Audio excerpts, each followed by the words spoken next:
मैं मुसलमानों को यकीन दहानी कराना चाहता हूँ कि उनकी न मस्जिदें छिनेंगी, न ईदगाहें छिनेंगी, न दरगाहें, न खानकाहें, न कब्रिस्तान, कुछ भी छिनने वाला नहीं है। वक्फ संशोधन बिल से जो गरीब, कमज़ोर, लाचार, यतीम और बेवा मुसलमान हैं, उससे होने वाली आमदनी इन तमाम लोगों में खर्चा की जाएगी।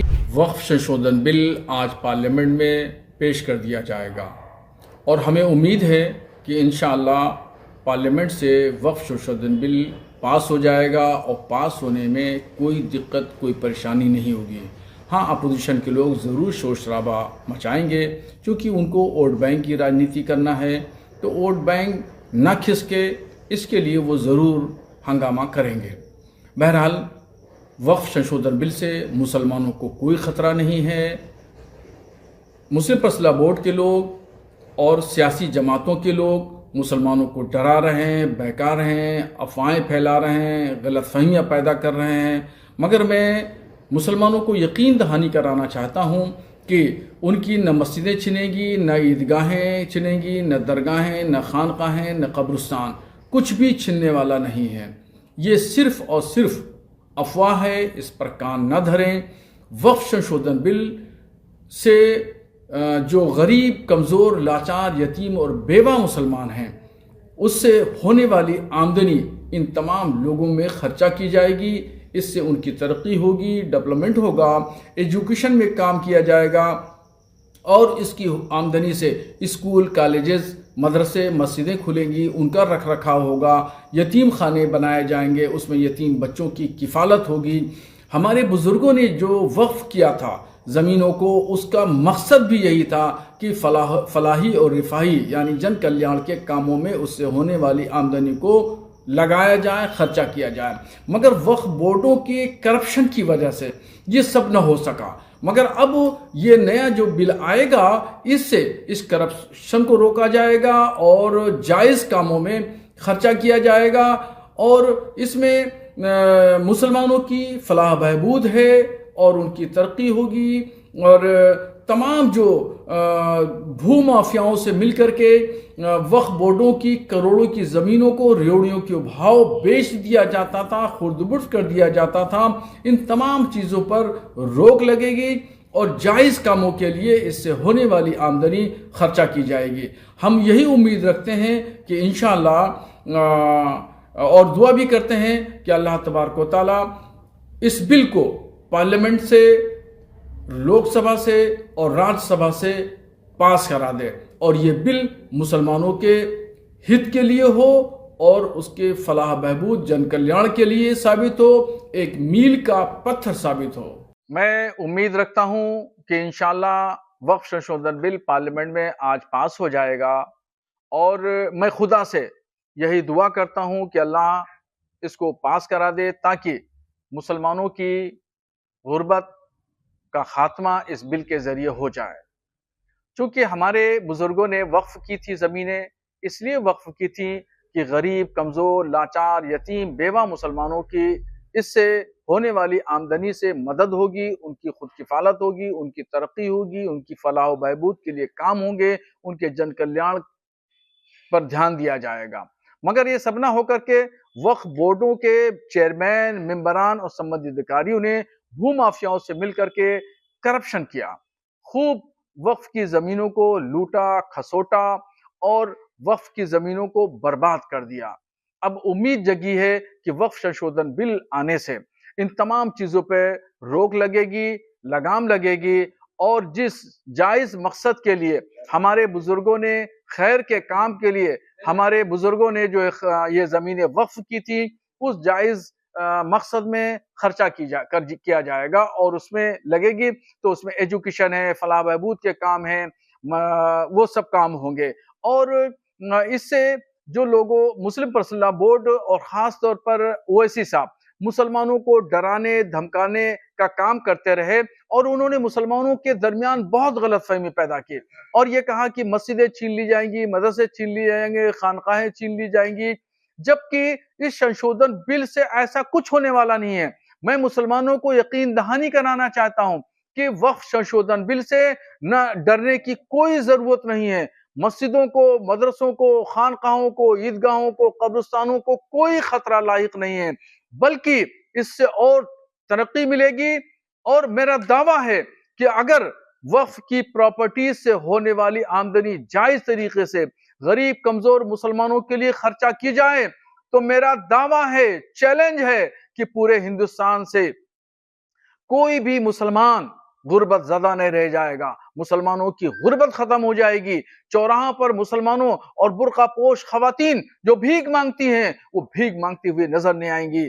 सब अपने पैरों पे खड़ी होंगी, खुद कफील होंगी। इसलिए मुझे उम्मीद है और कभी उम्मीद है कि इंशाल्लाह ये बिल पार्लियामेंट में पास होगा।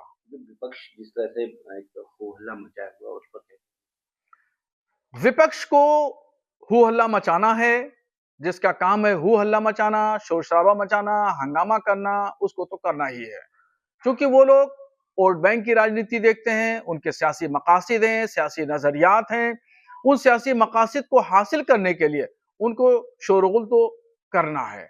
हम उनकी किसी बात पे नहीं आते हैं, हम तो कौम की हित की बात कर रहे हैं। कौम के हितों में जो बेहतरी है हम उसकी वकालत करते हैं, उसकी तर्जमानी करते हैं। बाकी लोगों को वोट बैंक साधना है, कौन लोग वोट बैंक साध रहे हैं, किसको कितना वोट चाहिए, कहां चाहिए, कैसे चाहिए, वो लोग वो जाने।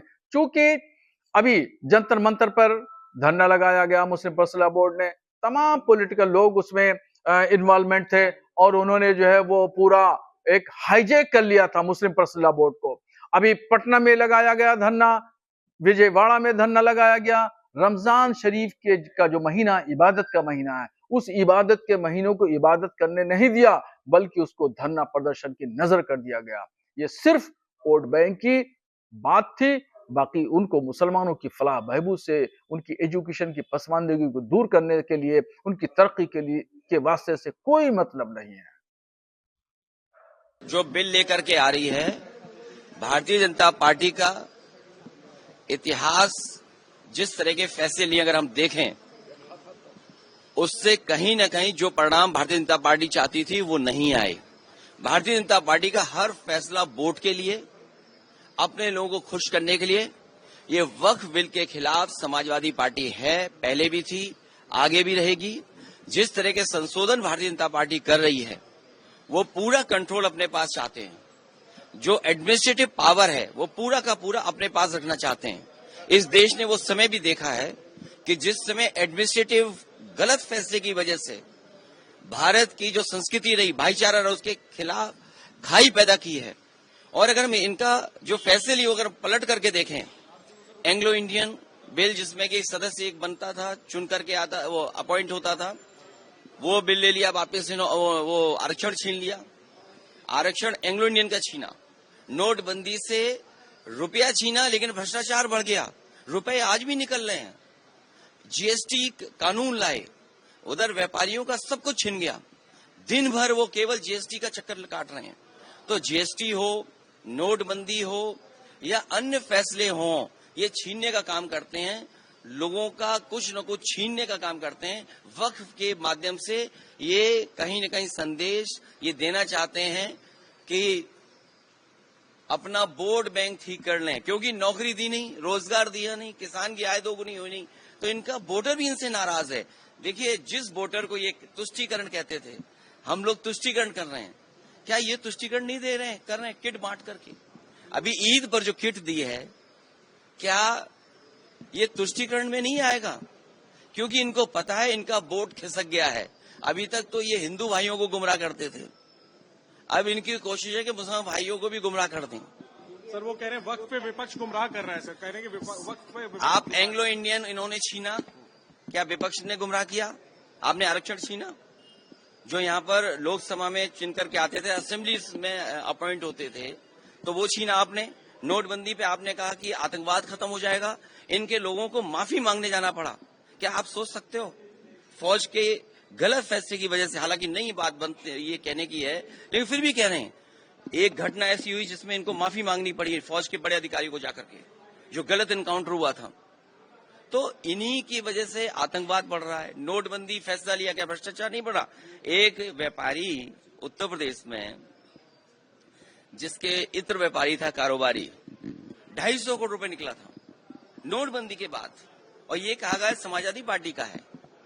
जब इनकी बदनामी हुई, इनका फैसला गलत हुआ, इन्होंने अपनी बदनामी छिपाने के लिए समाजवादी पार्टी के जो पूर्व एमएलसी उसके घर पे छापा मारा। तो जीएसटी सरलीकरण कह रहे थे, इसी लोकसभा में आजादी की तरह जश्न मना था जीएसटी का। जीएसटी से क्या व्यापारी संतुष्ट है? जीएसटी से करप्शन बढ़ा, महंगाई बढ़ी और व्यापारी के सामने संकट पैदा हो गया।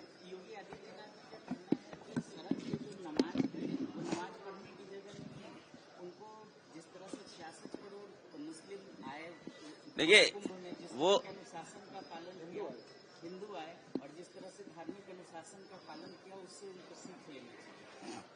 हाँ, हमारे जो मुख्यमंत्री जी हैं, उनकी गिनती की भाषा विधानसभा में उन्होंने कहा 46 में 56। उनसे भर्ती के बारे में पूछा गया तो उन्होंने 46 में 56 कहा। और आप सब पढ़े लिखे लोग हैं, कोई इसमें ऐसा नहीं है जो थोड़ा बहुत गणित न जानता हो। 66 करोड़ लोगों का आना, मैंने मान लिया, स्वीकार कर लिया कि आए हैं, लेकिन क्या ये फिगर सही है? अगर 66 करोड़ लोग गिन सकते हैं ये लोग, तो बताओ जो 1000 हिंदू भाई श्रद्धालु खोए हैं, लगभग 1000 हिंदू भाई श्रद्धालु जो खोए हैं, उसकी गिनती, उसके नाम अभी तक सरकार नहीं बता पा रही।